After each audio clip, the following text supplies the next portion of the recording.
अस्सलाम वालेकुम एवरीवन। फवाद, कितने परसेंट सोलर कंपनीज जब इंस्टॉलेशन करने जाती हैं तो किसी क्वालिफाइड इंजीनियर को वहाँ भेज रही होती हैं सुपरविजन करने के लिए कि उसकी सुपरविजन में ये सारा इलेक्ट्रिकल वर्क कंप्लीट किया जाए? ये बात आपकी 100% ट्रू है और इसमें हम 95 से 98% कंपनीज पाकिस्तान में ले सकते हैं कि जिनके पास ऐसा कोई बंदा नहीं होता जो सर्टिफाइड हो, जिनका काम है मेन ट्रेडिंग करना। वो असल में ट्रेडर्स हैं, उनको माल बेचने से गर्ज है। दूसरी बात यह है कि वो कोई सोलर सेंट्रिक भी माल बेचने को ज़्यादा प्रेफर नहीं करते। उनको कोई भी माल दे दें वो बेच देंगे। उनको टूटियाँ दे दें वो टूटियाँ बेच देंगे, जूतियाँ दे दें जूतियाँ बेच देंगे, पेपर देंगे पेपर बेच देंगे, झाड़ू देंगे झाड़ू बेच देंगे। ऐसे में नुकसान किसका हुआ? नहीं, नुकसान तो उस बंदे का हुआ जिसने उनसे बोला कि मुझे सिस्टम लगा दो आप या मुझे माल बेच दो। ऐसी है, उस कस्टमर का हुआ, उस बंदे का हुआ कि जिसने बोला माल बेच दो मुझे। किसी का काम चावल का है, किसी का काम तौलिए का है, किसी का काम झाड़ुओं का है, किसी का काम कुछ भी है। पर मैं तो कस्टमर भाई झाड़ू की दुकान पे नहीं गया ना, मैं एज अ कस्टमर तो सोलर की दुकान पे आया हूँ। अब मैं तो चाहता हूँ कि मैं जब पैसे सोलर के दे रहा हूँ तो झाड़ू ना देना आप मुझे सोलर सिस्टम लगा के सोलर ही है। देखें, देते सोलर ही है। अब उसमें फ़र्क ये है कि कुछ प्रोडक्ट्स होती हैं जिसमें आफ्टर सेल्स नहीं होती, कुछ प्रोडक्ट्स होती हैं जिसमें वारंटीज़ नहीं होती। आप फ़र्ज़ करें आप जूते बेच रहे हैं तो जूते में आफ्टर सेल्स भी नहीं है पाकिस्तान में और वारंटी भी कोई नहीं है। आपने एक दफ़ा बेच दिया तो आपके सर से खलासी हो गए।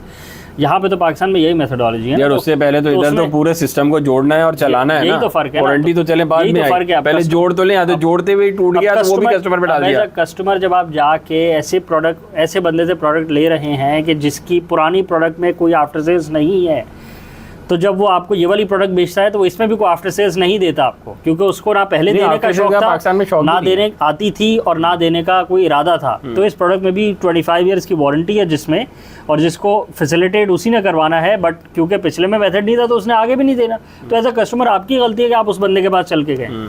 दूसरी बात, जब किसी के पास कोई ट्रेंड क्वालिफाइड बंदे नहीं है कि जो सिस्टम को डिज़ाइन करें, तो जो सिस्टम कोटेशन में आपको दिया जाता है उसमें भी कुछ नहीं लिखा जाता। उसमें दो तरह की तेज़ियाँ दिखाई जाती हैं। एक तो ये कि सिस्टम में कुछ लिखा ही नहीं जाता कि लगेगा क्या, क्योंकि पता ही नहीं होता लगेगा क्या। वो पीछे बातें छुपाई जाती हैं कि 6 mm की वायर की जगह 4 लगा देंगे, पैसे बचा लेंगे। यही करेंगे। जब कोर्ट में लिखेंगे नहीं तो फिर आखिरी दिन ऐसी चेंजिंग कर लेंगे, ब्रेकर्स ही नहीं लगाएंगे, बगैर ब्रेकर्स के लगा देंगे, डीबी बॉक्सेस, इन्वर्टर चेंज कर देंगे, जो लिखेंगे वो लगाएंगे नहीं, कुछ और लगा देंगे, पैनल्स में चेंजिंग कर देंगे। तो जब इस तरह की तेज़ियाँ दिखाती, डॉक्यूमेंट्स ही नहीं दे रहे, इस तरह की तेज़ियाँ जब दिखाते हैं तो फिर उसमें यही वजह है कि पहले से कोई ये वाला काम करने का शगफ नहीं था। दूसरी बात, जब सिस्टम सही से डिज़ाइन नहीं किया तो फिर वो सिस्टम चलता भी सही से नहीं है। इन्वर्टर छोटा है, पैनल्स बड़े हैं, वो पैनल्स इंटीग्रेट ही नहीं होते इस इन्वर्टर के साथ। किसी ने गौर ही नहीं किया, चौकिया लगा दिया, किसी ने सोचने का जहमत ही नहीं करी, क्योंकि किसी का ये टारगेट ही नहीं था कि सिस्टम को मैक्सिमम एफिशिएंसी पे चलवा के देना है।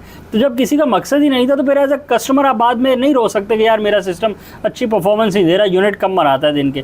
कैसे ज़्यादा बनाएगा वो, जब लगाने वालों ने भी नहीं इस पर वर्क किया, आपने भी जाके उनका चुनाव कर लिया। तो बस खुली दुनिया है। बस फिर जो आपने सोचा वो उन्होंने आपका काम कर दिया। अब वो चलेगा तो भी आपका और नहीं चलेगा तो भी आपका। तो इस पूरे सिनेरियो में जो भी पाकिस्तान में मेजॉरिटी लोग काम कर रहे हैं, उनको कोई भी काम करने से कोई ख़ास लेना देना नहीं है। उनको बस उस काम करने से पैसा निकालने से मकसद है कि कितना माल बेचें और कितना मुनाफा निकालें और इसको कितना प्राइस इसकी हाइक करें और कितने इसके रेट बढ़ा दें पुराने माल के ही, कि हम जो हमारे मुनाफे हैं वो डबल हो जाएँ, ट्रिपल हो जाए, 5 गुना हो जाए। और किसी को कोई गर्ज नहीं है कि कस्टमर का जो सिस्टम लग रहा है, कस्टमर के पास जो इन्वेस्टमेंट वो जो कर रहा है जिस प्रोडक्ट के ऊपर, वो कितनी परफॉर्मेंस देगी। Nobody cares. जो आपका स्ट्रक्चर बना के दे रहे हैं उनको गर्ज ही नहीं है कि वो स्ट्रक्चर की स्ट्रक्चरल इंटेग्रिटी कैसे आएगी। वो सारे बीम पे लगा के आपको जोड़ के कैंचिया वेंचिया लगा के दे देंगे, कहेंगे उसको एलिवेटेड। वो ऐसा एलिवेटेड है जो आपको छत इस्तेमाल करने का मौका देगा, बट उसके नीचे इतनी कैंचियाँ लगी हुई होंगी कि आप बोलेंगे माफ़ी यार, इसके नीचे मैं नहीं बैठता, जब भी गुजरता हूँ सर टकरा जाता है। बैठ ही नहीं सकता। दीवारें खड़ी कर दी ना, 4 तरफ पिलर खड़े करे बट उसकी 2 तरफ दीवारें खड़ी कर दी, तो मकसद ही फौत हो गया आपका। तो अगेन वो कस्टमर जो बोलते हैं कि नहीं बेहतरीन है, ये ऐसा ही काम बेहतरीन है, तो ओपन मार्केट है, ओपन चॉइस है सबके लिए। तो खुश रहें, बिल्कुल। मेरा ख्याल है वीडियो को रैप अप करें, चैनल को लाइक करें, सब्सक्राइब करें, ज़्यादा से शेयर करें। Thank you.